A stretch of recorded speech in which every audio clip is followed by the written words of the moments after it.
আমাদের অনন্য স্টোরি সকল প্রকার পার্ট গল্প দেখতে আমাদের চ্যানেলটি সাবস্ক্রাইব করে পাশে থাকা বেল আইকনটিতে ক্লিক করে অল নোটিফিকেশন অন করে দিন। আপনি জানেন দরজার উঁচুতে আমার হাত যাবে না, ভালোই ভালোই দরজাটা খুলে দেন। তোমার আওয়াজ তোমার মায়ের কান অবধি পৌঁছেছে, এসে ঝাঁটাপেটা করবে তোমাকে। আমি বুঝিয়ে ফেরত পাঠিয়েছি। খুব উপকার করেছেন। আর আপনি এখনো দাঁড়িয়ে আছেন কেন? ক্লাবে যান, সারা রাত বাইরে থাকেন উইকেন্ডে। হ্যাঁ, আপনার এই স্যাচরা মার্কা চেহারা গায়েব করেন আমার চোখের সামনে থেকে। এগুলো তোমাকে আসিফ বলেছে না? তুমি আমার উপর গোয়েন্দাগিরি শুরু করেছো। তুচ্ছ হাসি হেসে আয়েশা বলল, সকাল সকাল যে রোমিও টাইপ লুক বের হচ্ছিলেন, এটা আমি কেন? আমার সবচেয়ে ছোট ভাই আনাসও বুঝে কি করতে যাচ্ছেন। আয়েশা হঠাৎই হিমসুরে বলল, সবাই এমন হয়, সবাই একরকম। প্রথমে ভালো মানুষ সেজে আসে, তারপর রূপ দেখানো শুরু করে। কাজের গোষ্ঠীর ষষ্ঠী, বউ বিগড়ে আছে, তাকে সামলানো মুখ্য কাজ। বুট জুতো খুলে পাশে রেখে দিল, হাঁটু গেড়ে বসেছে আয়েশার সামনে। ভুল তার মানানোর দায়িত্বটা মাথা পেতেই নিল। দেখো, আমি কোনো সব ডেট ফেট এসব যাচ্ছি না। 3 মাস পর একটা মিটিং থাকে। এই এরিয়াতে যে কয়টা শপ আছে তাদের সব স্টাফদের একটা গেট টুগেদার, বিভিন্ন ব্যাপার নিয়ে আলোচনা হয়। ফর্মাল লুকটা এই কারণেই ছিল। আর ওই মেয়েটা ডেইজি? ডেইজি একটা বাচ্চা মেয়ে, 3 বছরের। আমার কাছে এসে প্রতিদিন চকলেট নিয়ে যায়। তোমার সাথে মজা করেছি আমি তখন। আর আমি ক্লাবে যাই না। একবার গিয়েছিলাম, বাজে একটা অবস্থা সেখানে। কয়েকজন ফরেনার ফ্রেন্ড আছে, তাদের সাথে নিয়ে ঘুরি, রাতে বিচে যাই। আয়েশা ভাবল, বোঝালে ঠিক ঠিক বুঝে নাই। কয়েক দফা চোখের পলক ফেলে ছোট করে উত্তর দিল, ঠিক আছে। এবার তুমি বলো, কেন এত রাগ দেখালে? You don't even feel for me. রিজনটা কি তাহলে? আদনানকে এড়িয়ে উল্টো দিকে ফিরে রয় আয়েশা। ঠিক সেভাবেই উত্তর দিল, ফিল করি কিনা জানি না, কিন্তু যেহেতু একটা সম্পর্কে জড়িয়ে গেছেন, আপনার এসব ভণ্ডামি চলবে না। শুধু আপনি না, আমি কোনো সম্পর্কে বিশ্বাসঘাতকতা পছন্দ করি না। মানুষ আজকাল মূল্য দিতেই জানে না কোনো সম্পর্কের, না পরিবারকে মূল্য দেয়, না বন্ধুত্বকে। সব কিছুই সস্তা হয়ে গেছে। আজ যাকে ভালো লাগছে তাকে কেন অনেক বছর পর ভালো লাগবে না? মানুষের স্বভাব পরিবর্তনশীল না। জবাবে কোনো বেহুদা কথা বলল না আদনান। চুপ করে কয়েক সেকেন্ড চেয়ে রইল আয়েশার দিকে। দীর্ঘশ্বাস ফেলে ঘড়ির দিকে তাকায়। এখনো 20 মিনিট বাকি, যাওয়া যাবে। ব্যক্তি পরিবর্তন হবে না কখনো। এবার আমি যাই। হাসি বলতে হয়। আচ্ছা, আসি। 2-3 ঘন্টার মধ্যে ফেরত আসবো। ওকে। অনেকদিন হলো এখানে এসেছি। এতদিন ছেলের কাছে ছিলাম, এখন এটা মেয়ের শ্বশুর বাড়ি। এতদিন থাকাটা ঠিক হবে না। আয়েজার উদ্দেশ্যে বললেন আদিল সাহেব। এসেছিলেন ছেলের সঙ্গে দেখা করতে। এরই মধ্যে অনেক কিছু বদলে গেছে। কখনো ভাবতেও হয়তো পারেননি এখানেই মেয়ের বিয়ে হয়ে যাবে। কত ছেলে দেখা হয়েছে দেশে, একটাও মন মতো হয়নি। আর ভাগ্য কিনে এখানে এনে তার জুড়ি মিলিয়ে দিল।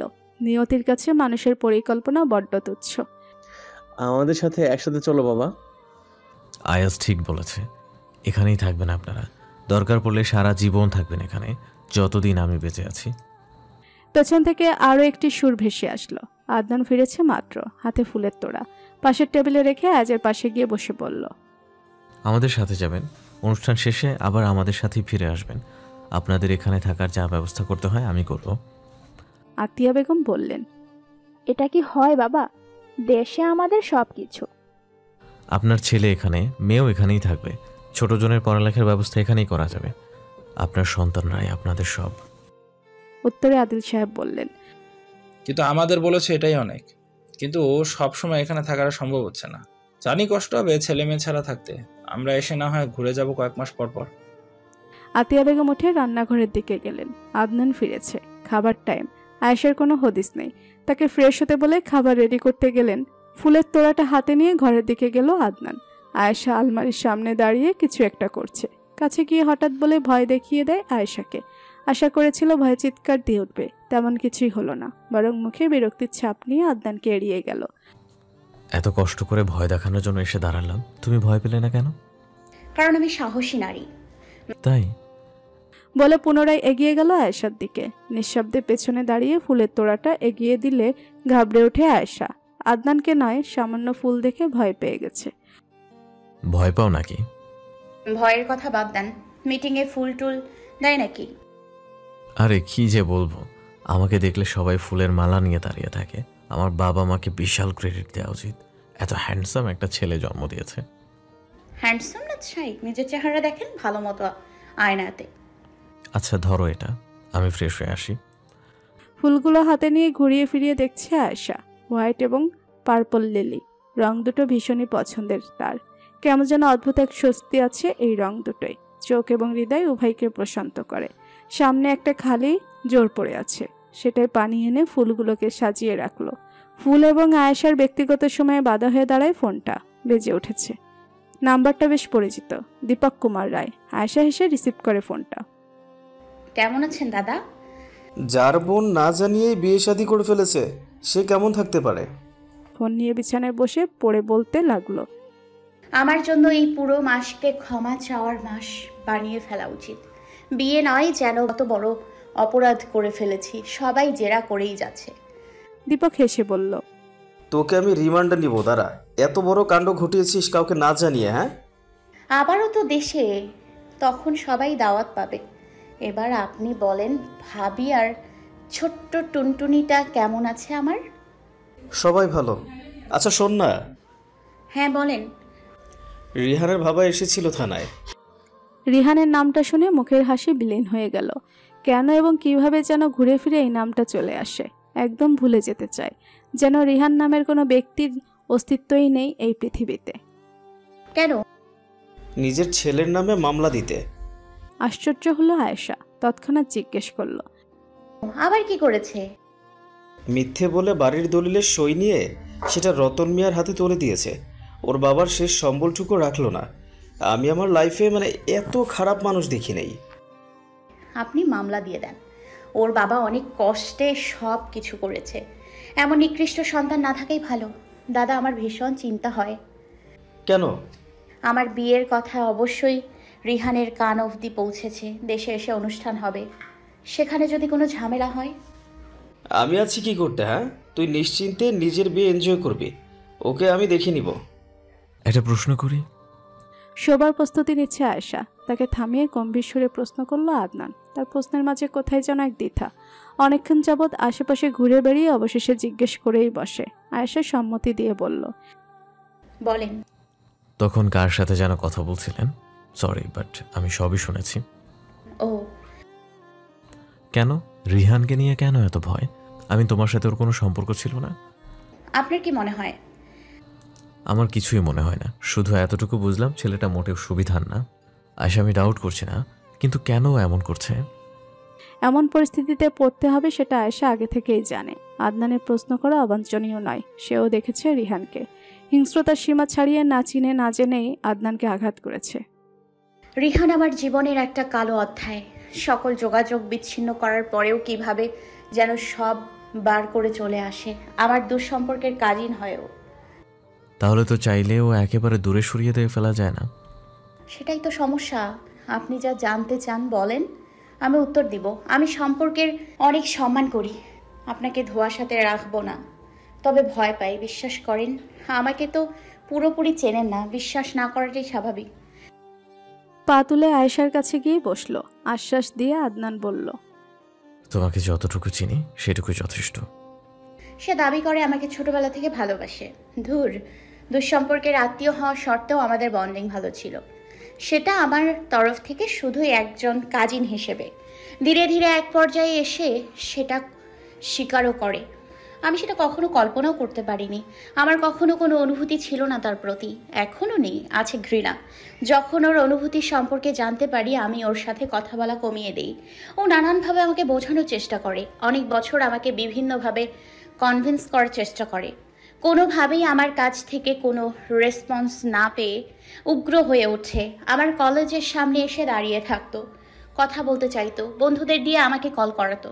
এক পর্যায়ে ও ভাবে আমি নাকি লোভী, টাকার জন্য, শিক্ষাগত যোগ্যতার জন্য ওর সাথে কোনো ধরনের সম্পর্কে জড়াচ্ছি না। এখন আপনিই বলেন, আমি তো ভালোই বাসতাম না তাকে, আমি কেন কথা বলবো তার সাথে? এক দৃষ্টিতে মনোযোগ সহকারে আয়েশার সব কথা শুনছে আদনান। কপালে গাঢ় ভাঁজ পড়ে আছে। তার দিকে প্রশ্ন আসলে সে বলে, সে তো বিবাহিত, তাই না? হ্যাঁ, একটা মেয়ের জীবন নষ্ট করছে, এই জন্য ওর স্ত্রী আমাকে দায়ী করে। তারপর তারপর প্রতিনিয়ত আমাকে বিরক্ত করতে থাকে। আমার বাবা মা ভাইদেরকে ক্ষতি করার হুমকি দেয়, ব্ল্যাকমেল করে আমাকে। আমি এক পর্যায়ে ভেঙে পড়ি। কেন শাস্তি পাচ্ছি? আমি তো কোনো দোষ করিনি। আনাসকে একবার কাউকে না জানিয়ে ওর সাথে ভুলিয়ে ফুসলিয়ে স্কুল থেকে নিয়ে গিয়েছিল। আমাকে বলেছিল তাকে বিয়ে না করলে মেরে ফেলবে আনাসকে। আয়েশা থামলো, একটু জিরিয়ে নিল, তারপর আবার বলল, অনেক বুঝিয়েছি, যখন কাজ হয়নি দীপক ভাইয়ের সাহায্য নিলাম। সে সিনিয়র ইন্সপেক্টর। আমি আমার বাবা মার সম্মানকে অনেক ভয় পাই। রিহান ছেলে, সে কিছু একটা করলে সমাজ তাকে দুদিনে ভুলে যাবে, কিন্তু মেয়েদের সেটা ভুলতে হবে চিরকাল। আদনান বলল। কত বিচিত্র মানুষের বসবাস এই দুনিয়াতে। আয়েশা হঠাৎ কাতর গলায় বলতে লাগলো, আমাকে এখানেই রাখবেন, আমি দেশে ফিরতে চাই না। রিহান কখনো আসতে পারবে না এখানে। আমার বাবা মাকেও আমরা এখানে নিয়ে আসবো। আমার ভয় করে এখন, আমি কিছু পেলে তার চেয়ে দ্বিগুণ হারিয়ে ফেলি। আমি আর কিছু হারাতে চাই না, আর কোনো সমস্যা চাই না, একটু বাঁচতে চাই। আকুতি ভরা কণ্ঠ আদনানের হৃদয়ে দাগ কাটছে, ক্ষতবিক্ষত করছে তার কাতরতা। খুবই ছোট্ট আবদার করেছে প্রথমবার। আয়েশার গালে হাত রেখে আদনান ব্যাকুল হৃদয়ে ঠান্ডা হাতের ছোঁয়া সামান্য লজ্জাও দিচ্ছে তাকে। হারানোর পালা শেষ, এখন পাওয়ার সময় তোমার। আর বিশ্বাস কেন করবো না বিশ্বাস? আয়েশা, তোমার মুখে মিথ্যা বললেও চোখ বলে না। বিয়ের আগের রাতে বলেছিলাম রিহান তোমার দিকে চোখ তুলে তাকানোরও সুযোগ পাবে না, না তোমার পরিবারকে কখনো কোনো ক্ষতি করতে পারবে। I promise. নিউ ইয়র্ক যাবে? ওখানে অলমোস্ট ঠান্ডা পড়ে গেছে। সারাক্ষণ তো বিরক্তিকর কথা বলে, আজ বলেছে একটা সুন্দর কথা। আয়েশার কর্ণকুহর সেটা পছন্দ করেছে। শাবাশি পাওয়ার যোগ্য লোকটা আজ সেটা না করে আয়েশা প্রশ্ন করলো, সেখানে কি বরফ পড়ে? একটু ডিপেন্ড করে ওয়েদারের উপর। অল্প দিয়ে কি লাভ? আমার লাগবে বরফে ঢাকা একটা শহর। তাহলে তোমার আলাস্কা যাওয়া উচিত। সেটা আবার এক্সট্রিম হয়ে যায়। বাফেলো? না বাবা, গত বছর সেখানে অনেক মানুষ মারা গেছে ঠান্ডায়।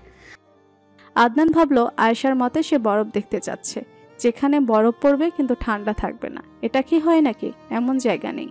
শীতকালীন সময়ে নিউ ইয়র্কের টেম্পারেচার থাকে অন্তত -2-3। -1 গেলেই তুমি জমে বরফ হয়ে যাবা। আবার এসেছে বরফ দেখতে।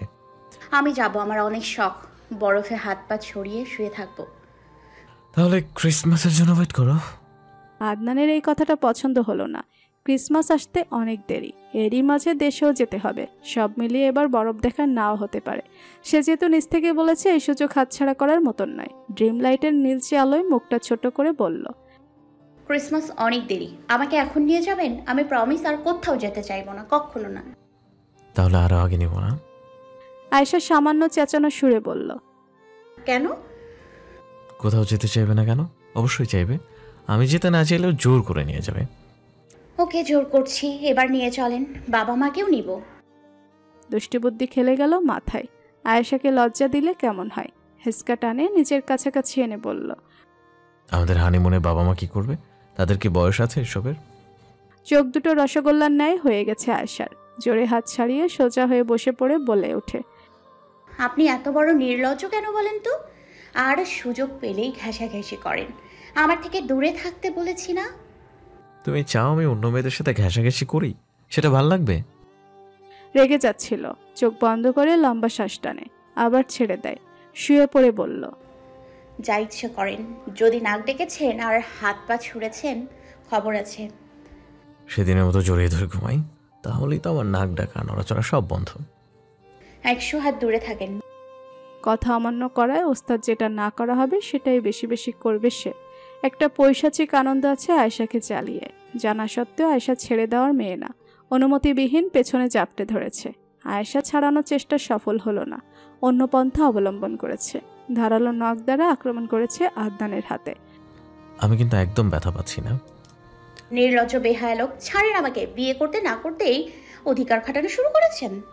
যদি তুমি চাও আমি এমন কিছু বলি বা করি যাতে তুমি নীল, লাল, হলুদ, সবুজ হয়ে যাও, মুখে তালা এটা ঘুমাও। আবারও চুলের গভীরে ডুবে গেল আদনান।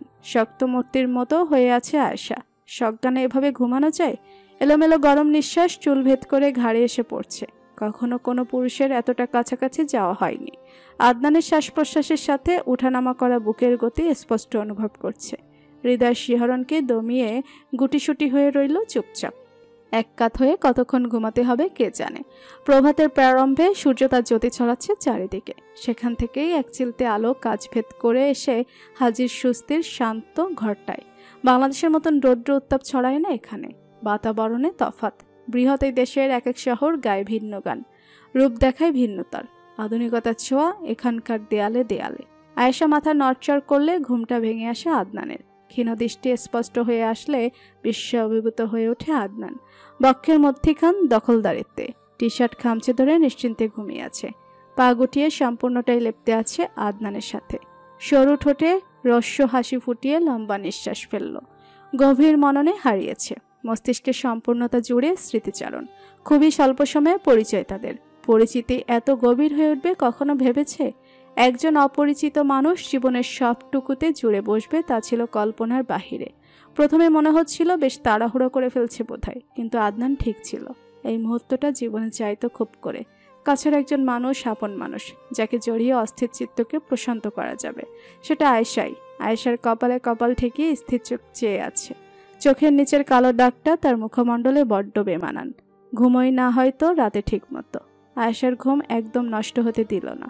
যতক্ষণ ঘুমিয়ে ততক্ষণই শান্তি। উঠে পড়লেই পালিয়ে বেড়াবে, কাছে ঘেঁষতেই চায় না। কে জানে কিসের দ্বিধা। হাতে গিয়ে চুলে বিলি কেটে দিতে লাগলো আদনান। আজকাল চমকিয়ে উঠতে অভ্যস্ত আয়েশা। চুলে টান পড়ায় ঘুম আলগা হয়ে এসেছে। এবার অল্প নয় অনেকটা কাছে আদনান, সাথে তার উদ্গ্রীব দৃষ্টি। যেন তার জাগার অপেক্ষাই ছিল। ঘোর লাগা গলায় বলে উঠল, চোখে নিচে কালো দাগ কেন? ঘুমানো ঠিক মতো? চোখ নামিয়ে ফেলে আয়েশা। হৃৎপিণ্ডের গতি প্রবল। আদনান মুখ তুলে নিয়ে বলল, দেখি তাকাও আমার দিকে। না। কেন? এমনি। তুমি লজ্জা পেতে জানো সেটা তো জানতাম না। শুধু জানতাম এড়িয়ে যাও। এই লজ্জা মাখা মুখে চোখের কালি ভীষণ বেমানান আয়েশা। আয়েশা নিরুত্তর। আদনান ভালো করেই জানে এই মুহূর্তে তার মুখ দিয়ে কোনো কথা বের হবে না। অনবরত চোখের পলক ফেলে পালানোর ফোন দিয়ে আটবে। কথা বলার দায়িত্বটা নিজেই নিল। চুলে কি দাও? এখন দেখছি তোমার চুলের ঘ্রাণ না নেওয়া ছাড়া আমার ঘুমই আসে না। লাজ উড়ে গিয়ে কপালে ভাঁজ পড়ল আয়েশার। প্রশ্ন করে বসল, ফ্লার্ট করছেন আমার সাথে? আদনান ঠোঁট কামড়ে হেসে উঠে বলে, বউয়ের সাথে ফ্লার্ট করা তো পুণ্যের কাজ। এখন তুমি কি চাও আমি বাইরের মেয়েদের সাথে ফ্লার্ট করি? নিজেকে ছাড়িয়ে উঠে গেল আয়েশা। দুহাতে চুল পেঁচিয়ে নিয়ে বলতে লাগলো, এসব মিষ্টি কথা বলে আমাকে জব্দ করতে পারবেন না, বুঝলেন? এসব অন্য কোথাও অ্যাপ্লাই করেন। সত্যি অন্য কোথাও অ্যাপ্লাই করবো? মাথায় যে কয়টা চুল আছে সব কুচি কুচি করে কেটে মিয়ামি বিচে ভাসিয়ে দিব। কি চাই? পথ আটকাচ্ছেন কেন? আয়েশার সত্যি বিয়ে হয়ে গেছে জাভেদ? হ্যাঁ, হয়ে গেছে। জাবেদের সামনে ক্যাম্পাসে দাঁড়িয়ে রিহান। বিধ্বস্ত অবস্থা। শার্ট কুচকে আছে, হাঁপাচ্ছে কথা বলার সময়। জাবেদ বারবার এড়িয়ে যাওয়ার চেষ্টা করলো। ক্লাসে দেরি হয়ে যাচ্ছে, কিন্তু রিহান তাকে যেতে দিল না। আবার প্রশ্ন করলো, আমাকে একবার ওর সাথে কথা বলিয়ে দেবে? আমি জাস্ট কথা বলবো, এরপর আর ওকে বিরক্ত করব না, প্লিজ। রিহান, তোমার মনে হয় না এবার এসব বাদ দেওয়া উচিত তোমার? কি করলে থামবে তুমি? পুলিশে দিয়েও তো কোনো কাজ হলো না। মানুষ সময়ের সাথে বদলায়। তুমি আগের মতোই নিকৃষ্ট হয়ে গিয়েছো। রিহান কাতর কণ্ঠে বলল, মানুষ বদলায়, মানুষের অনুভূতি বদলায় না জাভেদ। এটা তোমার অনুভূতি না, এটা তোমার জেদ। এই জেদকে ভালোবাসা বলে চালিয়ে দিচ্ছ। একবার আমার বোনের পথ ছাড়ো, নতুন জীবন শুরু করেছো, ভালো থাকতে দাও ওকে। নিজেও নিজের বউকে নিয়ে ভালো থাকো। ভালো থাকার চেষ্টা করছি, কিন্তু হচ্ছে না আসলে। হবে। আমি এবার আসি। সাজসজ্জার সামগ্রী বিছানায় সাজিয়ে বসেছে আদনান। আলমারি থেকে বক্স করে এনে প্রত্যেকটা জিনিস খুঁটিয়ে খুঁটিয়ে দেখছে, বোঝার চেষ্টায় কোনটাকে। ঘরে ঢুকতে এসব দেখে তেড়ে এলো।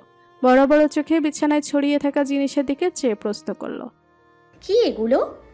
হাতে গোলাপি রঙের একটি লিপস্টিক দেখিয়ে আদনান বলল, মনে তো হচ্ছে লিপস্টিক। আপনি এসব বের করেছেন কেন? মন চাইলো দেখতে। এত এত সাজসজ্জার জিনিস কেন? তোমাকে আমি বিয়ে ছাড়া কোনোদিন সাজতে দেখিনি।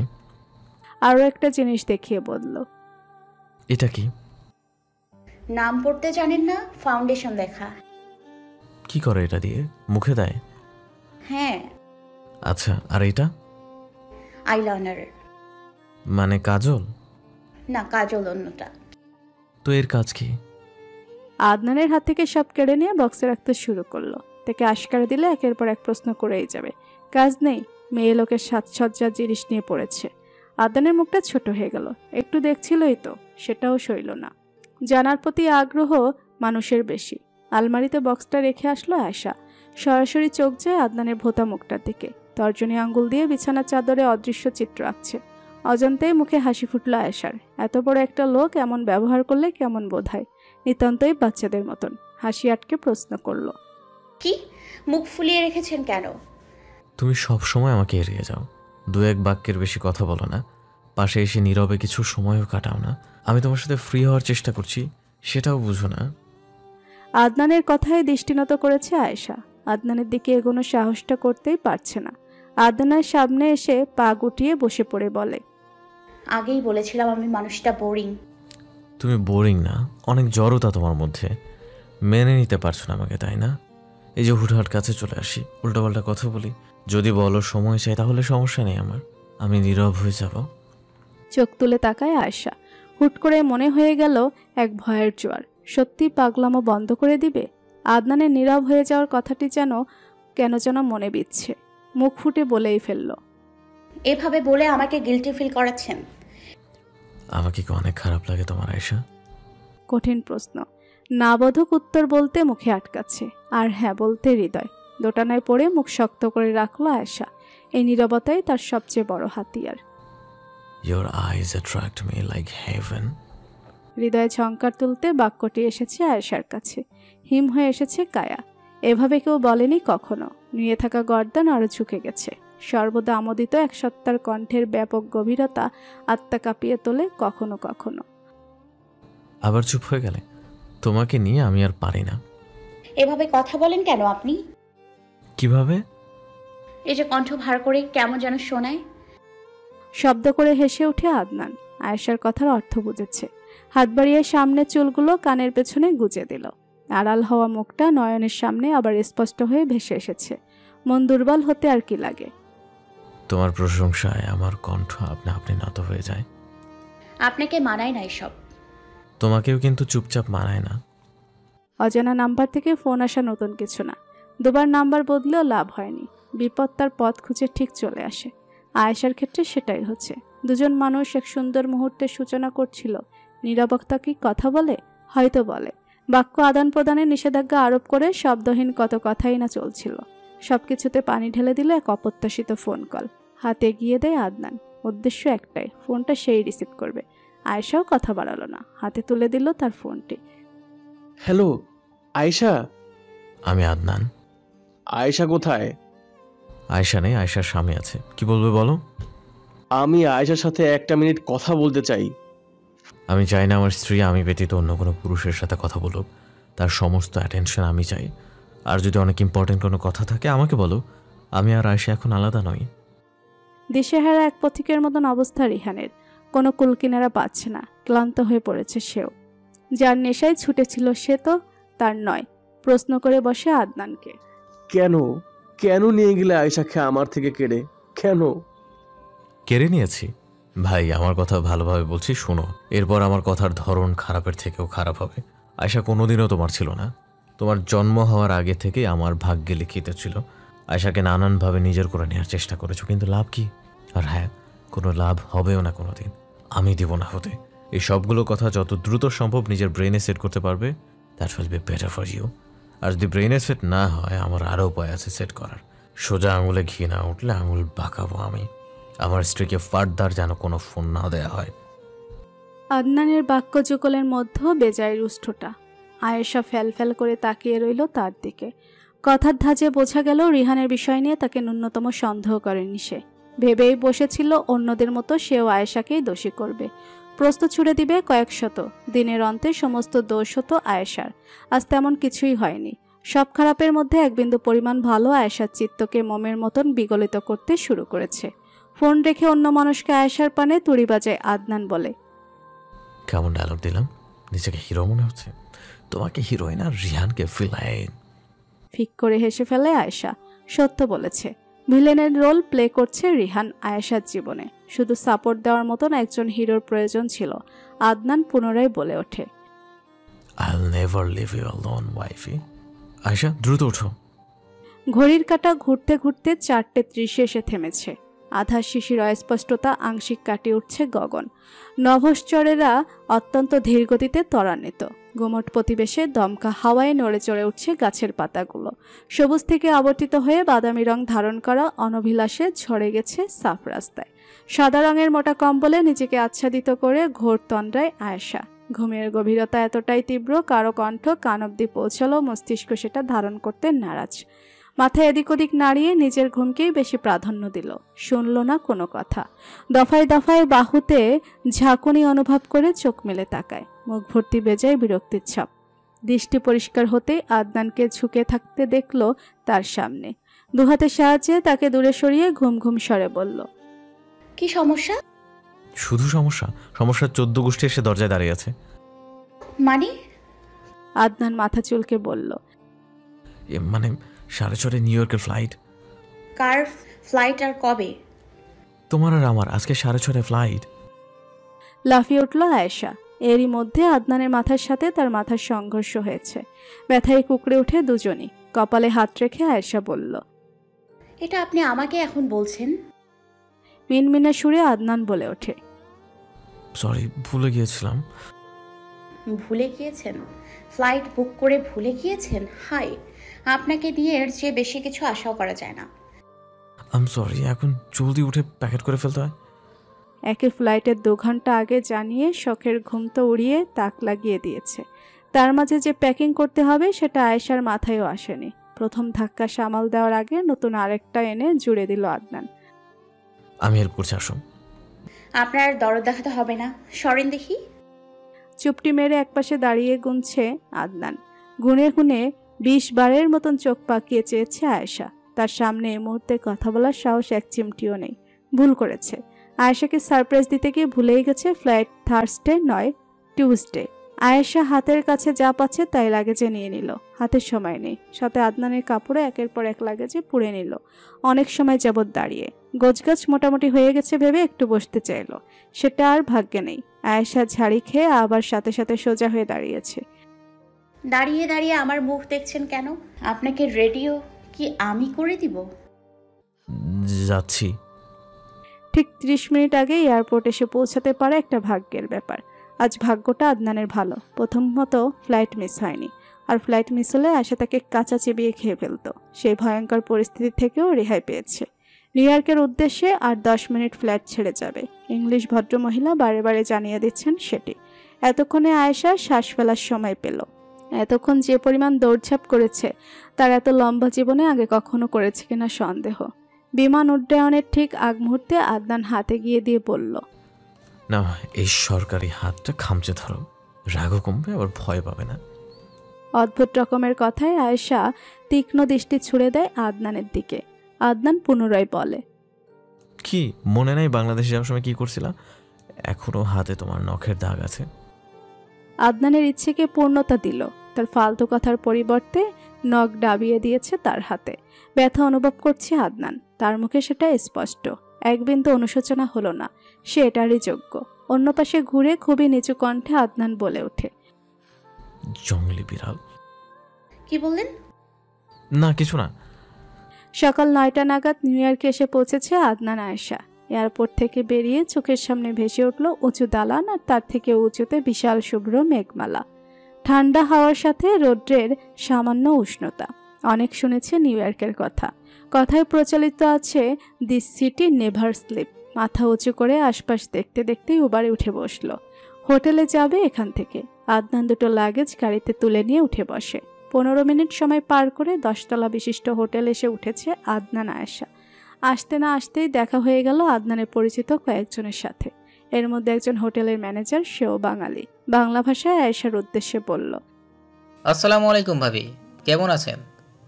ভাবি ডাকটি নিজের জন্য খুবই অপরিচিত আয়েশার। অদ্ভুত শোনালো। আগে কেউ কখনো ডাকেনি। ডাকার সুযোগটাই তো তৈরি হয়নি। আনন্দ আপু বলেই ডাকে। বিনয়ের সঙ্গে আয়েশা উত্তর দেয়, ওয়ালাইকুম আসসালাম, আমি ভালো আছি, আপনি? কিভাবে ভালো থাকি? নিউ ইয়র্কে আপনার স্বামীর সাথে 1 বছর থেকেছি। আসলে ফ্লোরিডা শিফট হওয়ার পর আমাকে এইভাবেই পার করে দিল, যে বিয়ের দাওয়াতটাই দিল না। আয়েশা স্মিত হাসল। বন্ধুর এমন কথায় আদনান বলল, তোকে দাওয়াত দিয়েছিলাম কিনা বল। আর 2 মাস পর দেশে যাচ্ছি অনুষ্ঠান করতে, চলিস আমাদের সাথে? ইনশাআল্লাহ। আপনারা আসুন, আপনাদের রুম একদম সেট করা। হোটেলের ঘরটা যেমন আলিশান তার চেয়ে সুন্দর সেটার ডেকোরেশন। আর এই ডেকোরেশনই আয়েশাকে লজ্জায় ফেলে দিচ্ছে। নতুন বিবাহিত দম্পতির জন্য সাজানো ঘরটা দূর থেকে দেখে আয়েশা থমকে দাঁড়িয়ে আছে। আদনান দরজার বাহিরে তার বন্ধুর সাথে দাঁড়িয়ে। কথা শেষে ভেতরে আসে সেও। ঘরের সাজসজ্জা দেখে সেও কিছুটা থমকে দাঁড়ালেও পরবর্তীতে স্বাভাবিকভাবেই নিল। আয়েশাকে ধীরে ধাক্কা দিয়ে বলল, ভেতরে যাও না কেন? লজ্জার এটে ঠোঁট কামড়ে দাঁড়িয়ে আছে আয়েশা। চোখের মনি এদিক সেদিক ঘুরিয়ে হাঁসফাঁস করতে লাগলো। আদনান বলে, আমি এগুলো কিছুই জানি না, শফি করেছে হয়তো। কথার উত্তর দিতে নারাজ আয়েশা। ঘরে প্রবেশের পথেই ওয়াশরুম হঠাৎই বলে ওঠে, আমি হাত মুখ ধুয়ে আসি, আপনি ফুল টুলগুলো পরিষ্কার করুন। আদনান হুট করে আয়েশার কানের কাছে ফিসফিস করে বলে, কেন? সুন্দর তো, কত রোমান্টিক একটা ডেকোরেশন, নষ্ট করতে ইচ্ছে করছে না। আদনানকে ধাক্কা দিয়ে সরিয়ে ওয়াশরুমে চলে গেল আয়েশা। আদনান লাগেজ রেখে ধপ করে শুয়ে পড়ল বিছানায়। হাত পা ছড়িয়ে আছে। 3 ঘন্টা জার্নিতে যেন বেজায় ক্লান্ত সে। আয়েশা বেরিয়ে এসে আদনানকে এভাবে শুয়ে থাকতে দেখে কপাল কুঁচকে নেয়। ঘর যেমন ছিল ঠিক তেমনি আছে, ফুল ছড়িয়ে আছে চারিপাশে। এখন লজ্জায় কাবুজ বলে চলবে না। আদনানের একটা ব্যবস্থা করতে হবে। কোমরে 2 হাত রেখে বলল, কি বলেছিলাম আপনাকে? আড়মোড়া হয়ে আদনান উত্তর দিল, কি বলেছিল? এগুলো পরিষ্কার করতে বলেছি না? ও হ্যাঁ। হাত এগিয়ে দিয়ে আবার বলল, হাত ধরে টেনে ওঠাও তো আমাকে, আলসেমি লাগছে। এত বড় দেহের মানুষকে নাকি আয়েশা টেনে তুলবে। কথা বলার আগে হয়তো ভেবেচিন্তে বলে না সে। তারপরও তার কথা মেনেই নিল। নিজের 2 হাতের সাহায্যে আদনানের হাত ধরে টানল। তবে ঘটল তার বিপরীত কাণ্ড। নিজে না উঠে আয়েশাকে টেনে নেয় নিজের কাছে। মৃদু চিৎকার করে ওঠে আয়েশা। তাল সামলাতে না পেরে 2 হাত ঠেকিয়ে পড়ে আদনানের বুকে। আকস্মিক এহন কাণ্ডে চোখ খিচে বন্ধ করে আছে আয়েশা। তাকে সন্নিকটে পেয়ে আপনা আপনি চক্ষুদায় সংকুচিত হয়ে আসে আদনানের। গ্রাস করে ফেলে দৃষ্টিকে একরাশ গভীরতা। ঝুঁকে থাকা আয়েশার চুলগুলো কানের পেছনে গুজে দিতে আয়েশার ধ্যান ফিরে। চোখ খুলে তাকায় দ্রুত। এক ভয়ঙ্কর প্রমত্ত দৃষ্টি তার দিকেই মত্ত। ভয় পায় এমন চাহনিকে। তার মধ্যে ওঠানামা করা নিঃশ্বাসের গতি। হৃদজুড়ে ভিন্ন অনুভূতির আভাস জাগায়। বরাবরের মতোই সরে যেতে চাইছে। তবে আদনানের শক্ত হাত তাতেও বাধা দিয়ে। আয়েশার গালে বৃদ্ধাঙ্গুল ছুঁয়ে দিয়ে আদনান বলল, অল্প অল্প করে এভাবে কাছে আসাটা আমি অনেক এনজয় করছি। লাইফে এমন অনুভূতির মধ্যে দিয়ে কখনো যায়নি। যা করছি সে সব শখ জাগছে তোমাকে নিয়ে। সবই নতুন আর অপরিচিত। ধীরে ধীরে জানছি, বুঝছি, পরিচিত হচ্ছি তোমার সাথে। কথার ঘরে ফেলে দিল আদনান তাকে। আয়েশার সুপ্ত অনুভূতিকে জাগিয়ে তোলার তোড়জোড় চলছে। ক্ষুদ্র চক্ষুযুগলের মোহে আটকে গেল হুট করেই। ঘন লম্বা পাপড়িগুলো আকর্ষণের কেন্দ্রবিন্দু। পর্যবেক্ষণ করতে লাগলো লম্বা মুখখানার সমস্ত খুঁটিনাটি।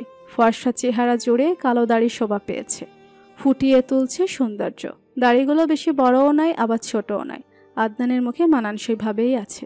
দৃষ্টি তুলে তাকাতে পারল না আয়েশা। সূর্যের তেজের মতন দৃষ্টি নিক্ষেপ করে আছে সে। তাকানোর সাহস নেই। বাঁধন হালকা অনুভব করছে। সাথে কানে আওয়াজও ভেসে আসলো, এভাবে চেয়ে থাকলে প্রেমে পড়ে যাবে। আমি জানি আমি হ্যান্ডসাম, কিন্তু আগেই বলে দিলাম সুযোগ নেওয়ার চিন্তা মোটেও করবে না। কিন্তু আজকাল মেয়েদের যা স্বভাব, সুন্দর ছেলে দেখলেই শুধু গায়ে পড়ে। ভালো কথার শেষ আদনানের ফাজলামো দিয়েই হবে। এটা তার স্বভাব। এতদিন লক্ষ্য করেছে আয়েশা।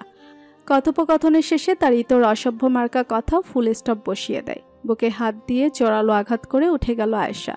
চুল বাঁধতে বাঁধতে অন্যদিকে ঘুরে বলতে লাগলো, বাদরের মতো চেহারা আর স্বভাব নিয়ে কত গর্ব করে মানুষ। মাথার পাশাপাশি দেখছি চোখেও সমস্যা। সম্মান করে কথা বলবে, বুঝলে? আপনি কি ইউএসএ এর প্রেসিডেন্ট? সম্মান করব যে? আপনার জীবনের প্রেসিডেন্ট ম্যাডাম, আপনার স্বামী। I don't care. You have to care. কেউ বলবে আমি তোমার হাজব্যান্ড আর তোমার চেয়ে গুনে গুনে 5 বছরের বড়। তুমি আমাকে এমনভাবে ট্রিট করো যেন আমি না তুমি আমার হাজব্যান্ড। নাকে দড়ি দিয়ে ঘোরাচ্ছ। আয়েশা ঘুরে তাকিয়ে বলে, আপনি কি মেয়ে? কি সব বলো? আমি একজন পাক্কা পুরুষ মানুষ। সকালে নাস্তা করে বেরোয়নি। ফ্লাইটে যে খাবার দিয়েছে তা দিয়ে বাঙালি পেটে শান্তি পাওয়া যায় না। ওসব ভিনদেশি খাবার। দিন শেষে অস্বাস্থ্যকর হলেও ঘিয়ে ভাজা রুটি আর ডিম ভাজি খেয়ে শান্তি পাওয়া যায়, সাথে কড়া লিকারের চা। সয়ে গেছে বাঙালির দেহে এসব খাবার। সহজে অসুস্থ হয় না বিদেশিদের মতন। এই ক্ষুধার তাড়নায় আয়েশার কথা বাড়ানোর ইচ্ছা হলো না। যতই হোক, ক্ষুধা সহ্য হয় না তার। মাথা এমনিতেই গরম থাকে, ক্ষুধা পেলে মানসিক রোগীর মতন ব্যবহার করে। মুখটা ছোট্ট হয়ে এলো। বড় জানালার সামনে দাঁড়িয়ে হাওয়া খেয়েই পেট ভরানোর আশায়। সেটাও 2-1 মিনিটের বেশি সহ্য হলো না। একটু আগে আদনান যে কাণ্ড ঘটিয়েছে তাকে বলা তো দূরে থাক, তাকানো এখন দায়। সমস্ত দ্বিধাকে ভেঙে উল্টো ঘুরে দাঁড়িয়েই বলল, খিদে পেয়েছে কিন্তু আমার। ওহো, তুমি তো নাস্তা করোনি, 1 মিনিট ওয়েট করো। ইন্টারকমে কল করে খাবার অর্ডার করেছে। যতক্ষণে খাবার আসে আদনানের কাছে কোনোভাবেই বসা যাবে না। ভাগ্যিস বারান্দা আছে এখানে, পালানোর আরেকটা পথ পেল। বারান্দার রেলিংয়ে হাত ঠেকিয়ে উঁচু দালানগুলো দেখছে। কতটা আধুনিক এই দেশ! যতদূর চোখ যায় নীলচে আকাশের নিচে শির উঁচু করে দাঁড়িয়ে থাকা শত শত দালান। এই দেশে গ্রাম আছে, তবে বাংলাদেশের মতন গ্রামীণ পরিবেশ নেই। চোখ ধাঁধানো সবকিছুই। ঘুরে পড়ে গেল আয়েশা। দাঁড়িয়ে থেকে পায়ে ব্যথা শুরু হয়েছে, কিন্তু সরতে ইচ্ছে হলো না। উঁচু দালান ভ্রমে ফেলে দিয়েছে। অধিক সময় পার হতেই কারোর সাথে সংঘর্ষ অনুভব করলো। কানের কাছে তপ্ত নিঃশ্বাসের মেলা। নিজেও দুহাত ছড়িয়ে আয়েশার সাথে ঘনিষ্ঠ হয়ে আসলো। ঝোড়ো নিঃশ্বাস মুখে পড়তেই কেঁপে উঠল আয়েশা। হাত গুটিয়ে নিজেকে জড়সড় করে নিয়েছে। আদনান চোখ নামিয়ে হেসে উঠল, বলল, খাবার দিয়ে গেছে। এটা দূরে দাঁড়িয়ে বলা যায় না? আদনান আরও কাছাকাছি চলে এলো। আয়েশার মাথার সাথে আলতো করে মাথা লাগিয়ে বলল, লোহা চুম্বককে টানে। সরে গিয়ে আবার বলল, এসো খেয়ে নাও। আর হ্যাঁ, এখন রেস্ট নাও, রাতে ক্রুজে যাব। ক্রুজের নাম শুনে আয়েশার মন উৎফুল্লতায় ভরে ওঠে মুহূর্তে। মুভিতে দেখেছে। উৎসুক হয়ে প্রশ্ন করে বসল, টাইটানিকের মতন? হ্যাঁ, কাইন্ড অফ। আমরা থাকবো ওখানে? হ্যাঁ, 2 রাত। যদি শিপ ডুবে যায় আমার ভয় করে। আয়েশার অদ্ভুত কথায় আদনান না হেসে পারল না। আয়েশাকে সামনে বসিয়ে খাবার মুখে তুলে দিয়ে বলল, আমি জ্যাকের মতন সমুদ্রের অতল গহ্বরে তলিয়ে যাব, আর তুমি রোজের মতন আমার বিরহে জীবন কাটাবে। কর্ণকুহার ভেদ করে হৃদয়ে গিয়ে আঘাত করেছে আদনানের কথা। ইনিয়ে বিনিয়ে ভয়ঙ্কর একটা কথা বলে ফেলল। বিপরীতে কিছু বলার সাহসটাই হারিয়ে ফেলে। সমুদ্রের অতল গহ্বরে তলিয়ে যাব বাক্যটি কানের কাছে ড্রাম বাজিয়ে বলছে যেন কেউ বারবার। এক দৃষ্টিতে চেয়ে রইল আয়েশা। জীবনে আসার সাথে সাথেই হারিয়ে যাওয়ার ভয় দেখাচ্ছে। আবারও খাবার মুখে তুলে দিয়ে বলল, কি হলো? আয়েশা নির্বিকার। আদনান আবার বলে উঠল, আমি সমুদ্রে তলিয়ে গেলে ভালো না? তোমাকে বিরক্ত করবে না কেউ আর? মুখের সামনে ধরে থাকা খাবারের লোকমা সরিয়ে ফেলে দিল আয়েশা। মুখ শক্ত করে বলল, আমি কোনো ক্রুজে যাব না, আমাকে বাসায় নিয়ে যান। আরে কি হলো? আমি বাসায় যাব। কার বাসা যাবে? ফ্লোরিডা যাব। ওইটা তো আমার বাসা। আপনার আমার একই কথা। আয়েশার মুখ থেকে এমন কথায় চোখ কপালে উঠেছে আদনানের। সাথে সাথে ঘাড় বেঁকিয়ে আয়েশার দিকে গভীর দৃষ্টিপাত করে প্রশ্ন করে বসে, একই কথা আয়েশা? মুখমণ্ডলে কালো মেঘের ছায়া নেমে এসেছে। আদনানের কথা তীরাঘাতের মতন ক্ষত হৃদয়। ভয় নামক অসুখটা বাসা বাঁধতে শুরু করলো। হারানোর মিছিলে একজনকে পেয়েছে, হোক তার প্রতি অনুভূতিগুলো অজানা, তারপরও জীবনে ওতপ্রোতভাবে জড়িয়ে গেছে। হারানোর ভয় তখন থেকেই, যখন ধীরে ধীরে তার জীবনের প্রিয় মানুষগুলো হারাতে শুরু করেছে। কেউ রং বদলেছে, কেউ করেছে বিশ্বাসঘাতকতা। বেরং জীবনে অল্প স্বল্প রং ভরে দিতে শুরু করেছিল আদনান। মুখে স্বীকার না করলেও উপভোগ ঠিকই করছিল। আজ তার মুখেও হারিয়ে যাওয়ার কথা শুনে স্তব্ধ আয়েশা। কি হলো? মুখ ফুলিয়ে রাখলে কেন? আমি যাব না ক্রুশে। আচ্ছা, আগে খাবার খাও, পরে ডিসাইড করব যাবো কি যাব না। খাবো না। আরে আপনি কেন বললেন ওই কথাটা? আশ্চর্য ভঙ্গিতে আদনান প্রশ্ন করে বসল, কোন কথা? সমুদ্রের গহ্বরে তলিয়ে যাওয়ার কথা। আরে সেটা তো এমনি বলেছি মজা করে। তুমি টাইটানিক দেখো নাই? আদনানের দিকে তীব্র দৃষ্টি ছুড়ে দিল আয়েশা। বলল, আমার এই ধরনের ফজলামু মজা একদম ভালো লাগে না। অলক্ষণে কথাবার্তা যত্তসব। আমাকে হারানোর ভয় করছো? নিজের কথার মাধ্যমে অন্যের ভাষা কেড়ে নেওয়া একটা আর্ট, যেটাই আদনান নৈপুণ্য। সে নিজেও জানে তার এসব প্রশ্নের উত্তর আয়েশা দেবে না, তারপরও প্রশ্ন করে আয়েশাকে কেন অস্বস্তিতে ফেলে দেয়। আপনি এমনিতে ফাজলামো করেন, ঠিক আছে, মরাটোর কথা মুখে আনবেন না, আমার ভালো লাগে না এসব। আদনান মুখ খুলল, তবে বলল আয়েশার কথার বিপরীত একটা কথা। আয়েশার গাল টেনে দিয়ে বলে উঠল, মানুষ যে লাভ ম্যারেজ করে না বুঝি, লাভ ম্যারেজে বিয়ের আগেই পরিচিত থাকে, জানাশোনা থাকে একে অপরের ব্যাপারে, কিন্তু অ্যারেঞ্জ ম্যারেজে two people develop themselves with each other, বৈধ অনুভূতিগুলোর স্বাদ অন্যরকম হয়। আমাদের বিয়ে অ্যারেঞ্জ ছিল? না, আমাদের বিয়ে নাই, অ্যারেঞ্জ ছিল। নাই লাভ, আমাদের বিয়ে প্ল্যান্ড ম্যারেজ ছিল, যার রূপকার দ্য গ্রেট আদনান শেখ। আমার কি ইচ্ছে করে জানেন? বলো, কি ইচ্ছে করে? নিশ্চয়ই সারাদিন আমাকে বসে দেখতে ইচ্ছে হয়। আয়েশা মাথা দুদিকে নাড়িয়ে বলল, না, আপনার এই বাচাল মুখটা সেলাই করে দেই। হ্যাঁ, আমার কথা তো আপনার ভালো লাগবে না। ওকে, কথা বলবো না, চুপ হয়ে গেলাম। আয়েশা লম্বা সুরে বলে উঠল, থ্যাঙ্কস। দুপুর পেরিয়ে সন্ধ্যা হতে চলেছে। দুপুরে খাবার মুখে তালা এঁটে খেয়ে একটা লম্বা ঘুম দেয় আদনান। এখনও উঠেনি। পুরো বেডে নিজের লম্বাটে হাত পা ছড়িয়ে আরাম করে ঘুমিয়ে আয়েশা এক কোনায় পা গুটিয়ে বসে আছে। আদনান ঘুমাবে আর নাক ডাকবে না সেটা কি করে হয়? তারপরও বারবার নজর যাচ্ছে উল্টো হয়ে শুয়ে থাকা ফোলা মুখটার দিকে। ঘুমান্ত অবস্থায় কতটাই না শান্ত দেখাচ্ছে, অথচ বাস্তবে একটা ঝড়। ভেজা বেড়াল তার জন্য যথাযথ একটা উপাধি। মস্তিষ্ক নয়, শয়তানের কারখানা। উল্টোপাল্টো বাক্যা শুনিয়ে মাথা ধরিয়ে দেয় তার। আদনানের স্বভাবের কথা ভেবে অজান্তে হেসে ফেলল আয়েশা। এই নমুনা তার ভাগ্যেই ছিল। সে ইন্ট্রোভার্ট মানুষ, জীবনে সবসময় চেয়েছিল এক্সট্রোভার্ট, চঞ্চল একজনকে। তাই বলে এত জ্বালাতন করে, আবার যত্নও করে। মোবাইলে অ্যালার্ম বাজতে উঠে পড়েছে। আড়মোড়া হয়ে উঠে বসে হাতে নেয় ফোনটা। টুকটুক করে কিছু টাইপ করে সেন্ড করে দিল। মেসেজটা এসেছে আয়েশার ফোনে। মেসেজ ওপেন করে দেখল, রেডি হও, বেরোবো একটু পর। এক হাত দূরত্বে বসে মেসেজ করছে। এটাও দেখার বাকি ছিল। মোবাইল স্ক্রিন থেকে দৃষ্টি সরিয়ে আদনানের দিকে তাকায় আয়েশা। চোখে চোখ পড়তেই উঠে দাঁড়ায় আদনান। লাগেজ থেকে কাপড় বের করে দ্রুত ওয়াশরুমে পা বাড়িয়েছে। ব্রুকলেনে বিশাল সাদা জাহাজ তীরে এসে হাজির, সাথে মানুষের ভিড়। একে একে সবাই ভেতরে প্রবেশ করছে। এতটাই উঁচু জাহাজ, আয়েশা মাথা তুলে তাকাতেও তার দৃষ্টি সীমানার বাহিরে চলে যাচ্ছে। ঠোঁটজোড়া আপনা আপনি ফাঁকা হয়ে উঠল। এমন কিছু আগে কখনো দেখা হয়নি। এরই মধ্যে ফোনে আবার মেসেজ এলো। পুরো রাস্তা জুড়ে আদনানের কণ্ঠ শোনা যায়নি। কানে হেডফোন গুঁজে গান শুনেছে। গানের তালে তালে কয়েকবার মাথাও নাড়িয়েছে। সবই আয়েশাকে বিরক্ত করার পায় তারা। কিছু না বলে আদনানের পেছন পেছন হেঁটে চলে গেল। বিকট শব্দ করে শিপ চলতে শুরু করেছে, অত্যন্ত ধীর গতিতে। রাতের আধারে পানি চকচক করছে কৃত্রিম আলোয়। চাঁদ আজ যেন কোনো বিরহে মেঘের আড়ালে লুকিয়ে দেখাই দিল না একবার। হয়তো সেও আদনানের মতন ব্রত পালন করছে। জাহাজের ছাদে যাওয়ার সুযোগ হয়নি এখনো। ছোট জানালা দিয়ে সামান্য মাথা বের করে পরিবেশটা উপভোগ করে নিল আয়েশা। উৎসুক মনে প্রশ্ন জাগল। সাত পাঁচ না ভেবে ঘাড় ঘুরিয়ে তাকায়। পায়ের উপর পা তুলে আদনান মত্ত মোবাইলের স্ক্রিনে প্রশ্ন করে তার উদ্দেশ্যে, এভাবে চেয়ে না থেকে আমার পেছনে আসো। আচ্ছা, আমরা পুরো 2 দিন ভেসে বেড়াবো সমুদ্রের বুকে? আদনান শুনতে পায় তার প্রশ্ন। চোখ তুলে তাকায় পর্যন্ত, কিন্তু উত্তর দিল না। আবার হাত চালানো শুরু করেছে। ফোনের কিবোর্ডে লিখে উত্তর দিল, হ্যাঁ। কি কি আছে এই শিপে? আবারও মেসেজের মাধ্যমে উত্তর আসে, দেখার মতন অনেক কিছু আছে, সব ধরনের সুযোগ সুবিধা আছে এখানে। এবার আর সইল না আয়েশার।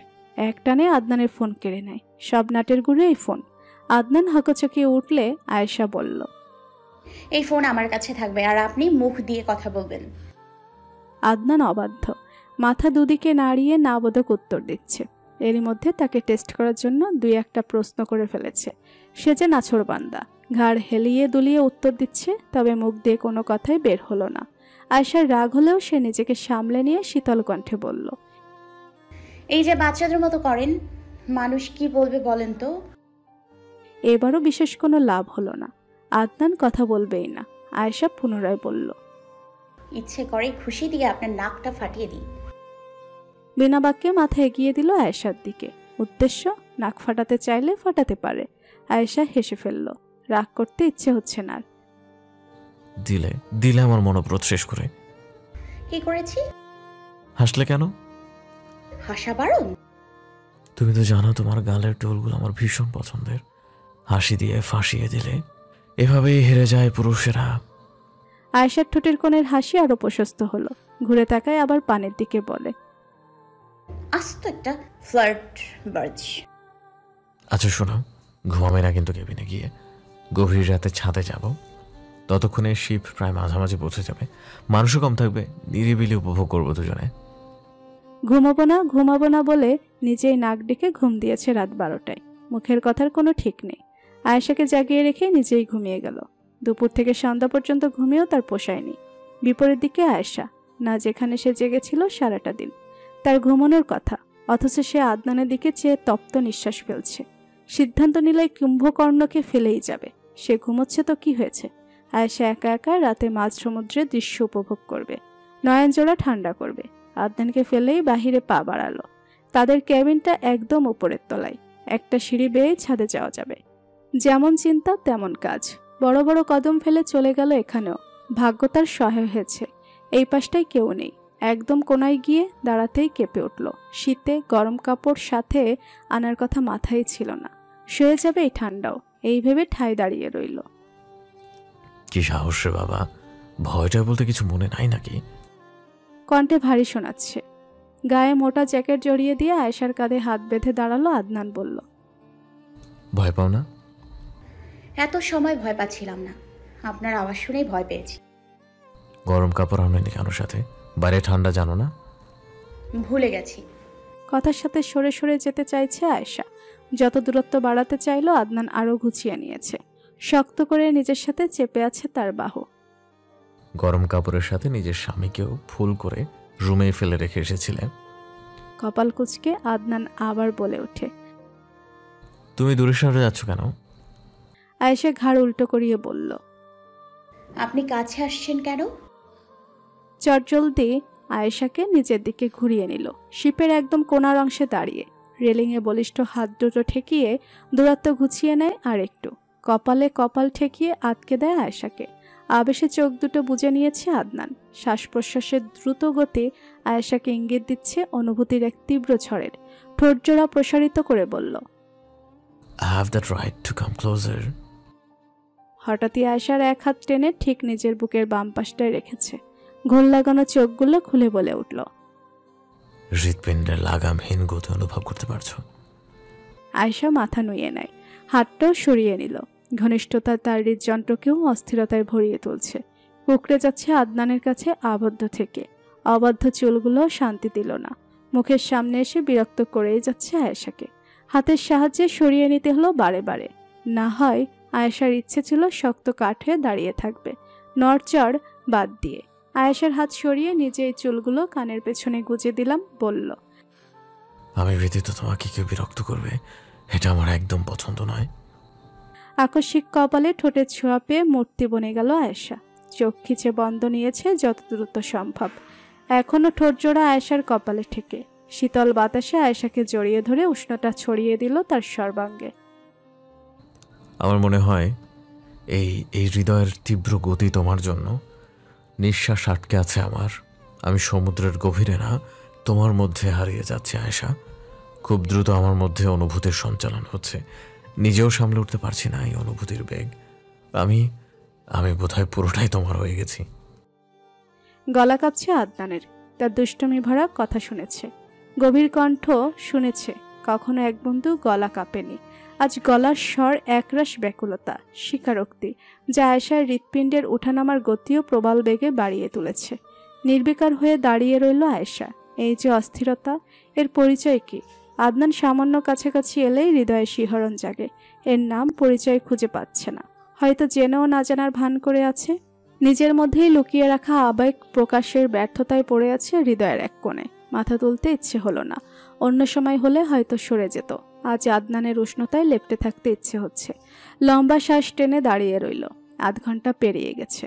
আদনানের ঘোর ভাঙলে মাথা তুলে আয়েশার কোনো নড়চড় না দেখে খানিকটা অবাক হলো, ডাকলো তাকে। আয়েশা। উত্তরের অভাবে গালে হাত রেখেছে। আবার বলল, কি হলো? দাঁড়িয়ে ঘুমিয়ে পড়া আয়েশার কপাল কুঁচকে নড়ে চড়ে ওঠে। ভীষণ বিরক্ত আদনানের আওয়াজে। কেন ডাকা হচ্ছে তাকে? ঘুমিয়ে পড়েছিল তো। দেখো কাণ্ড, ঘোড়ার মতন দাঁড়িয়ে ঘুমিয়ে পড়েছে এ মেয়ে। আয়েশার বিরক্তি মাখা আওয়াজে আর কথা বাড়ালো না আদনান। খুব সাবধানে পাজা কোলে তুলে নিয়েছে। পা বাড়িয়ে এগিয়ে গেল ঘরের দিকে। মাঝ সমুদ্রে রবি নিশীথ জ্যোতি ছড়াচ্ছে। একঝাঁক আলো আয়েশার মুখশ্রীতে এসেও পড়ল, সাথে সাথে মুখ কুঁচকে যায়। আধারে নির্বিঘ্নে ঘুমিয়ে থাকা আয়েশার ঘুমে বিঘ্ন ঘটায়। লম্বা নিঃশ্বাস টেনে চোখটা খুলতে পারল না। সামান্য খুলেই আবার বন্ধ করে নিয়েছে। এত তেজ আজ সূর্যের। মাথা উল্টো দিকে ঘুরিয়ে নেয়। শক্ত কিছুর ওপর শুয়ে আছে যেন অনুভব হচ্ছে। সময় নিয়ে নয়নজোড়া খুলে তাকায়। উঠে যাওয়ার শক্তি পেল না। আদনান সম্পূর্ণটাই তাকে নিজের সাথে জড়িয়ে। উপলব্ধি করল নিজের স্থান। ঠিক আদনানের বুকের উপর মাথা ঠেকিয়ে আছে। সাথে সাথে ঠোঁটে ঠোঁট চেপে নেয় আয়েশা। এখনই লাজ কাবু করে নিবে। এভাবে ঘুমিয়েছিল এতক্ষণ। আদনান জেগে এই অবস্থায় দেখলে ইচ্ছাকৃত আরও লজ্জা দিবে তাকে। সাবধানে বাঁধন আলগা করে নিয়ে উঠে পড়ল। চুলে টান পড়ায় একটু নুয়ে পড়ে আয়েশা। লম্বা কেশ অনেকখানি আদনানের ঘাড়ের সাথে লেপ্টে আছে, আটকে আছে। এগুলো না ছাড়ালে ওঠা অসম্ভব। ধীরে সুস্থে চুল ছাড়ানোর জন্য উদ্যত হলো। অতি যতনে নিজের চুলগুলো ছাড়িয়ে নিতে বেশ মনোযোগী সে। হঠাৎই গালে ঠান্ডা হাতের স্পর্শ পেলে হাত জোড়া থেমে যায়। যার ভয় ছিল তাই হলো। কেবলই জেগে ওঠা আদনানের চোখ রক্তিম। আয়েশার গালে হাত রেখে আধো আধো সুরে বলল, এভাবে আমার দিকে ঝুঁকে কি করছিলে? আমার চুল আটকে রেখেছেন। আদনান সামান্য উঠে চুলগুলো ছাড়িয়ে নেয় আয়েশার। পুনরায় মাথা বালিশে রেখে বলল, আচ্ছা, আমি ভাবলাম কি না কি করছিলে। কাছে আসার বাহানা খুঁজছিলে হয়তো। আমি আপনার মতন নাকি সুযোগ সন্ধানী? সুযোগ না দিলে সুযোগ সন্ধান করেই নিতে হয়, বুঝলে? তুমি তো কাল রাতে সুযোগ নিয়েছই। আদনানের এমন কথায় দ্রুত প্রশ্ন ছুড়ে দেয় তার দিকে। কি করেছি আমি? যা করার করেছই। এখন বললে বদলাতে পারবে? বলেন। এইসব বলা যায় না, লজ্জাজনক ব্যাপার। মিথ্যা কথা বলবেন না, আমি কিছুই করিনি। উল্টো আপনি কালকে। বাকি কথার পূর্ণ করল না। রয়ে যাওয়া অংশ মুখ দিয়ে বেরোবে না। অজ্ঞতা আদনানের কথার বিপক্ষে ফোঁস করতে লাগলো। আদনান হেসে উঠে বলল, কি করেছি আমি আবার? যা করার তুমিই তো করলে। আয়েশা রেগে গিয়ে বলে উঠল, আপনি কালকে জোর করে কাছে আসেননি, জড়িয়ে ধরেননি, আমাকে দোষ দিচ্ছেন মিথ্যুক কোথাকার। আরেকটা জিনিস করেছি, সেটা মিস করে গেলে। মোস্ট ইম্পর্টেন্ট থিং, কিছু কথা বলেছিলাম, সেগুলো ভুলে গেলে নাকি? এসব বাদ দেন, আপনি কি বলতে চাচ্ছেন সেটা ক্লিয়ার করে বলেন। এতটাই শান্তি অনুভব করছিলে আমি জড়িয়ে ধরায় যে দাঁড়িয়ে ঘোড়ার মতন ঘুমিয়ে পড়েছ। এবার কোলে ওঠার জন্য বায়না করলে সেটাও মানলাম। রুমে আসার পর নতুন বায়না, আমার বুকে মাথা রেখে ঘুমাবে। আমি অনেকবার বারণ করেছি, বলেছি আয়েশা তুমি ঘুমের ঘরে আছো। কে শোনে কার কথা? তুমি 1 সেকেন্ডের জন্য আমাকে ছাড়তে চাওনি।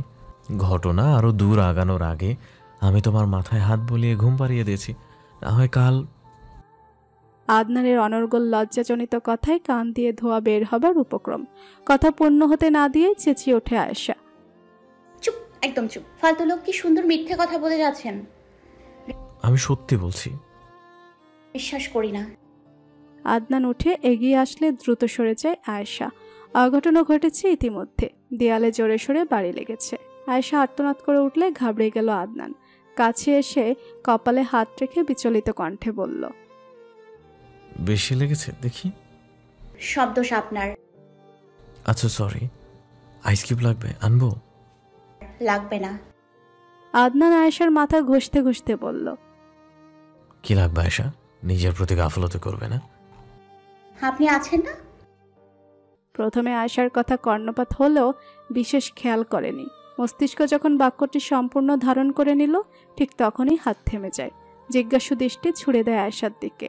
কান আবার শুনতে চাইছে আয়েশার মুখ থেকে বের হওয়া বাক্যটি। প্রশ্ন করেই ফেলল, কি বললে? মানে বলেছি আপনি আছেন না একজন পার্সোনাল বডিগার্ড, দেখে শুনে রাখবেন আমাকে। দরজায় হাত ঠেকিয়ে সম্পূর্ণ আমেরিকান অ্যাকসেন্টে কথোপকথন চলছে আদনান এবং এখন শিপ স্টাফের মধ্যে। দুজনেই ভারী সমালোচনায় মত্ত।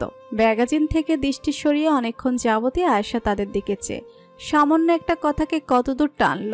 মেয়ে স্টাফটি জানতে এসেছে আজ সন্ধ্যায় ট্রেসে তাদের পার্টির কথা। অ্যাটেন্ড করতে ইচ্ছুক কিনা, হ্যাঁ বা নায় উত্তর দেওয়া যায়। কেন বিস্তারিত আলোচনা করা লাগবে? সুন্দরী সাদা আমেরিকান মেয়ে দেখে নিশ্চয়ই হুঁশ হারিয়েছে। এই কথাটি আয়েশার মাথায় আসলেই তরতর করে রেগে গেল। মেয়েটি আদনানের সাথেও হেসেই কথা বলছে। মাঝে মধ্যে দৃষ্টি আদনানের কাছ থেকে সরে আয়েশার দিকেও গেল। এতক্ষণ স্বাভাবিকভাবে চেয়ে থাকা মুখে রাগের ছাপ। কয়েকবার আয়েশার মুখ দেখে মেয়েটি বলল, sir, I think ma'am is getting angry, I should go now. Adnan বলে ওঠে, no no, nothing like that. Wife?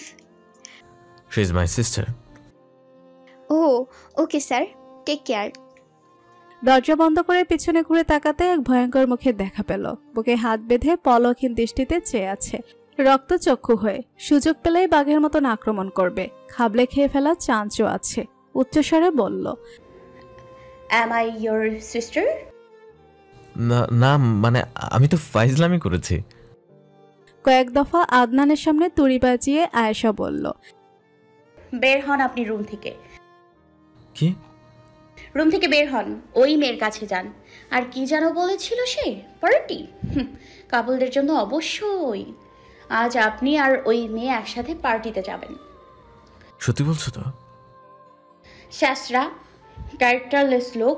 বউ থাকতে অন্য মেয়ের সাথে ফ্লার্টিং করেন। কাগজে কলমে বিয়ে করা বউকে বোন বানিয়ে দিয়েছেন। আপনি বের হন, এই ঘরে আপনার জায়গা নেই। তুমি কি হও আমার? আয়েশা আরো জোরে চেঁচিয়ে বলল, কিছু না, কিছু হই না আমি আপনার। নিজের মুখের হাসিকে আটকে নেয় আদনান। বেশ মজাই পাচ্ছে আয়েশার রাগী মুখটা দেখতে। রাগের বশে অনেক সত্য কথাই বলে ফেলে আয়েশা, মনের ভাব প্রকাশ করে ফেলে অজান্তেই। এই যে জ্বলে পড়ে ছারকার হয়ে যাওয়া, তার জন্যই অন্য কারো সান্নিধ্য তাকে সহ্য করতে না পারাও হৃদয় ভিন্ন রকম শান্তি দিচ্ছে। সত্যি ওইমের কাছে চলে যাব? যান। ওকে। পা বাড়ালো আদনান। এরপরে ফিরে এসে বদলাও, একটা কাজ করতে ভুলে গেছি, ওয়েট। আদনানকে আটকে দিয়ে আয়েশা বলে ওঠে, আপনার এখানে আর কোনো কাজ নেই, দূর হন। আয়েশার ঠিক সামনে দাঁড়িয়ে আছে। হঠাৎই মাথা নামিয়ে আনে আয়েশার বরাবর। ডান গালে ওষ্ঠের শুভ্র ছোঁয়া এঁকে দিয়ে দ্রুত সোজা হয়ে দাঁড়িয়েছে। চিৎকার করার জন্য ঠোঁটে ঠোঁট চেপেছিল আয়েশা, সেটা আর হলো না। ধমকটা গলায় আটকে গেছে। মূর্তির মতন দাঁড়িয়ে রইল, দৃষ্টিনত। রাগ নিমেষে উড়ে গেছে। হৃৎপিণ্ডের লাফানোর ধ্বনি যেন কান অব্দি এসে বাড়ি খাচ্ছে। বিশাল কাণ্ড ঘটিয়ে ফেলল। গত রাতেও এমনটাই করেছে, আজও। কাল রাতের আধারে নিজেকে লুকানো গেলেও আজ সেই সুযোগটা নেই। আয়েশাকে দাঁড়িয়ে থাকতে দেখে তাকে আরো একটু জ্বালানোর ইচ্ছে জাগলো। বুকে হাত বেঁধে সামান্য ঝুঁকে বলল, এবার? উত্তর দেবার অবস্থায় নেই আয়েশা। সব কথা গুলিয়ে যাচ্ছে। অনুভূতির প্রজাপতিরা যেন উড়ে বেড়াচ্ছে হৃদয়ের চতুর্দিকে। আদনান থামবার নয়, দুষ্টমির সুরে আবার প্রশ্ন করল, আমি কি যাবো ওই মেয়েটার কাছে, নাকি তোমার কাছেই রাখবে? রাখলে থাকবো, কিন্তু একটা শর্ত আছে। আমি যেভাবে তোমার জ্বলন্ত রাগে পানি ঢেলে দিলাম, তোমারও ঠিক একই কাজটাই করতে হবে, তাহলেই থাকবো। আর গেলাম। এত চাপ হৃদয় নিতে পারবে না। নির্লজ্জ কথার জেরে হৃদয় বিস্ফোরিত হওয়ার আগেই দৌড়ে পালায় আয়েশা। এখানে পালাবারও পথ নেই। রুমের পাশে ছোট একটা বারান্দার মতন জায়গা। দরজা আটকে পর্দা টেনে গিয়ে বসে পড়ে সেখানেই। পেছনে আড়াল হয়ে যায় আদনানের হাসি মাখা মুখখানা। ডান গালে হাত রেখে বসে পড়ে। লম্বা শ্বাস টেনে নিজেকে শান্ত আগেই আদনানের উচ্চস্বর ভেসে আসলো, বলল, আমি বাইরে যাচ্ছি। রুমে এসে মন ভরে নিঃশ্বাস নিতে চাইতে পারো। আর হ্যাঁ, যদি ভাবো ওইমের কাছে যাচ্ছি, তাহলে বলবো ইউ আর রাইট। বিশাল ক্রুজ শিপে আহরিত মানুষের প্রয়োজনের জন্য যা যা দরকার সব এখানে মজুদ। Restaurant, bar, gym, spa, salon, medical service, খেলাধুলার জন্য স্পোর্টস কর্নারও আছে। সমুদ্রের ঠিক মধ্যখানে সমতল ভূমির মতোই একটা আলাদা জগৎ। মানুষের কাজের প্রশংসা না করলেও হয় না। আগে জাহাজ ব্যবহৃত হতো যোগাযোগ আর ব্যবসা বাণিজ্যের ক্ষেত্রে, তার পাশাপাশি এখন বিনোদনের কেন্দ্রও হয়ে দাঁড়িয়েছে। হাঁটতে হাঁটতে চোখ গেল একটা কাপড়ের শপে। ওয়েস্টার্ন কালচারের সব রকমের ড্রেস ঝোলানো। আদনানের এখানে আসা মূলত এই কারণেই। বাড়ি থেকে নাকে মুখে যা হাতের কাছে পেয়েছে তাই এনেছে। পা বাড়িয়ে ঢুকে গেল শপে। সুন্দর দোকানটিতে একটি কাপল সেকশনও আছে। এটাই প্রয়োজন ছিল। এক করে সব কাপল ড্রেস দেখে নিচ্ছে, সবই সুন্দর। একজন দোকানি আদনানকে কনফিউজ দেখে বলল, sir, we you like to help something special for tonight show? এখানে সবাই আজ রাতের পার্টির জন্যই কেনাকাটা করছে। দোকানে বুঝতে সমস্যা হলো না আদনানও এই কারণে এসেছে। আদনান সামান্য দ্বিধাগ্রস্ত হয়ে উত্তর দেয়, actually yeah, but I want something different. বিনয়ের সুরে দোকানি উত্তর দিলেন, I help you, sir. Please come with me. আদনানার পিছু পিছু ছুটল। ম্যানিকুইনের গায়ে পরানো কালচে বেগুনি রঙের শিফনের গাউনটায় চোখ আটকে যায়, সাথেই একই রঙের blazer suit. You like it, sir? Yes. Extremely nice choice. But this is sleeveless. Yeah, so. I don't want sleeveless dress, but I like the outfit. Can you do something on that? No, sir. Too short time, but wait. অপেক্ষা করতে বলে দোকানে ভিতরে চলে গেল। আয়েশা কোনো কালেই এই ড্রেস পরবে না, আর আদনানও চাচ্ছে না তাকে এত মানুষের ভিড়ে এই পোশাকে আনতে। তবে চোখ আটকে গেছে এই ড্রেসেই। কিছু সময় পর ঠিক একই রকমের একটি ভেলভেটের শল এনে আদনানের হাতে দিল। With this, your lady can cover the sleeveless part. It's almost close outside. It will be very better for her. মনে ধরে গেছে ড্রেসটা আদনানের। শল দিয়ে পরলে আর অস্বস্তি বোধ করবে না আয়েশা। 7-5 না ভেবে কিনে নিল।